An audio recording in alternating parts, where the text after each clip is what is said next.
അപ്പോൾ ഇത് cooker biryani part 2 ആണ്. അപ്പോൾ ജീര പൗഡർ കുറച്ചിട്ടിട്ടുണ്ട്, biryani masala, chilli powder, coriander powder, pepper powder ഇതൊക്കെ ഇട്ടിട്ടൊന്ന് നല്ല മിക്സ് ചെയ്ത് കൊടുക്കാം.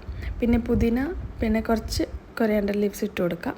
ഒരു 3 സ്പൂണ് കേർഡ് ഇട്ടിട്ടുണ്ട്. അത് റൈസൊക്കെ ഒന്ന് സോഫ്റ്റായി വരാൻ വേണ്ടിയിട്ടാണ്. അപ്പോൾ ഞാൻ ഇവിടെ റൈസ് ഓൾറെഡി ഞാൻ കഴുകി ഒന്ന് കുതിർത്ത് വെച്ചിട്ടുണ്ടായിരുന്നു. അതൊരു 30 മിനിറ്റ്സ് അങ്ങനെ കുതിർത്ത് വെച്ച് നമ്മൾ ബിരിയാണി ഉണ്ടാക്കുകയാണെങ്കിൽ നല്ല സോഫ്റ്റ് ആൻഡ് നല്ലതായിട്ട് കിട്ടും ബിരിയാണി. അപ്പോൾ കുറച്ച് നെയ്യ് ഇട്ട് കൊടുക്കുന്നുണ്ട്, സോൾട്ടും ഇട്ടിട്ടുണ്ട്. അപ്പോൾ ഞാൻ കറക്റ്റ് ഉപ്പുണ്ടോ എന്നൊക്കെ ടേസ്റ്റ് ചെയ്യാൻ കൊടുക്കുകയാണ് അക്ഷയ്ക്ക്. അതിനുശേഷം 2 വിസിലടിപ്പിക്കാം. റൈത്ത ഇല്ലാതെ എന്ത് ബിരിയാണി അല്ലേ? അപ്പോൾ ഞാൻ ആ ഒരു ഗ്യാപ്പിൽ റൈത്ത ഉണ്ടാക്കി ടേസ്റ്റ് നോക്കുകയാണ്. അപ്പോൾ അടിപൊളിയായിട്ട് ബിരിയാണി കുക്കർ ബിരിയാണി റെഡി ആയിട്ടുണ്ട്. ഇനി നമുക്ക് അക്ഷയ്ക്ക് ടേസ്റ്റിന് കൊടുക്കാം. എങ്ങനെയുണ്ട്? എല്ലാ ഭാഗമാണോ? കറക്റ്റാണോ? അപ്പോൾ ഇതിൻ്റെ റെസിപ്പി എന്തായാലും ഷോർട്സിലുണ്ട്, പോയി ചെക്ക് ചെയ്യാം.